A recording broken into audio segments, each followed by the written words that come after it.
विश्वगुरु भारत के पूर्वी भाग में बंगाल बसता है, जिसे भद्रलोक भी कहा जाता है। बंगाल की धरती समय समय पर आध्यात्म को समर्पित व्यक्तित्व को उत्पन्न करती रही है। सनातन सभ्यता में बंगाल से संबंधित योगी महात्माओं का विशेष स्थान है। एक ऐसे ही रहस्यमयी चरित्र हुए जिन्हें पहले उग्रवादी कहा गया, फिर स्वतंत्रता संग्राम का महानायक कहा गया और अंत में उन्हें महर्षि की पदवी दी गई। बात हो रही है अपनी विद्वता से स्वयं को आलोकित कर ज्ञान सामान्य का मार्गदर्शन करने वाले महान योगी अरविंदो घोष की।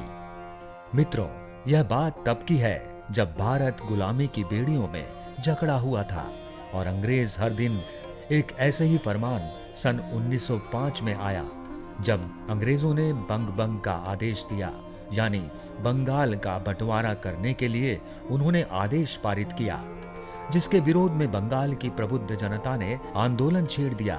अंग्रेजों के अनुसार इस क्रांति के केंद्र में एक संगठन कार्य कर रहा था, जिसका नाम था अनुशीलन समिति। आंदोलन को बढ़ाने के लिए कई पैतरे आजमाए गए, लेकिन कोई फायदा न हुआ। उधर कई अंग्रेज अफसरों पर आए दिन हमले होते रहते। जब एक बड़े अफसर पर क्रांतिकारियों द्वारा हमला हुआ तो अंग्रेज हरकत में आ गए और अनुशीलन समिति के कई सदस्यों को गिरफ्तार कर लिया। इसके बाद उन सभी के खिलाफ एक बड़ा केस तैयार किया गया। इस केस में महान स्वतंत्रता सेनानी अरविंदो घोष को मुख्य आरोपी बनाया गया था। उधर उन पर राजद्रोह और उग्रवादी होने के लांछन लगाए गए। हालांकि अरविंदो के खिलाफ पर्याप्त सबूत नहीं थे, जिसके तहत वह मुकदमे से बरी हो गए। इसी दौरान एक विचित्र घटना हुई। राष्ट्र को समर्पित अरविंदो की चेतना जागृत हो चुकी थी। वे अब आध्यात्म की ओर जा रहे थे। केस समाप्त होने के बाद अरविंदो ने संन्यास की घोषणा कर दी और स्वयं को आध्यात्म के साथ एकाकार कर लिया। 15 अगस्त 1872 में जन्मे अरविंदो बालकाल से ही एक एकाग्र बुद्धि एवं मेधावी विद्यार्थी थे। उनकी शिक्षा दार्जिलिंग के एक क्रिश्चियन कॉन्वेंट स्कूल में हुई। उन्होंने आरंभ में शिक्षा के माध्यम से स्वयं को मांझा और यही शिक्षा की भूख उन्हें विदेशों तक ले गई, जहां उन्होंने कैम्ब्रिज विश्वविद्यालय में प्रवेश लेकर स्वयं को कई यूरोपीय भाषाओं में पारंगत किया।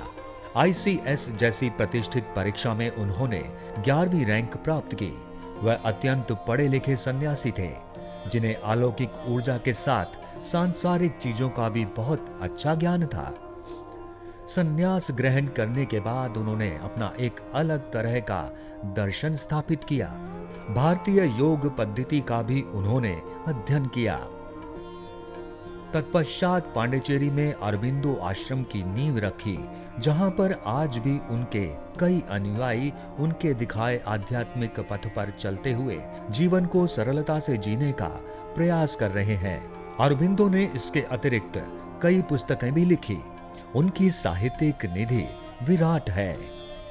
5 दिसंबर 1950 में पांडिचेरी के आश्रम में ही वे ब्रह्मलीन हो गए। उनका यह प्रसिद्ध आश्रम आज भी अरविंदो आश्रम नाम से विश्व विख्यात है। तो मित्रों, आज फिलहाल इतना ही। कैसी लगी आपको हमारी यह प्रस्तुति? हमें कमेंट बॉक्स में अवश्य लिखें। धन्यवाद।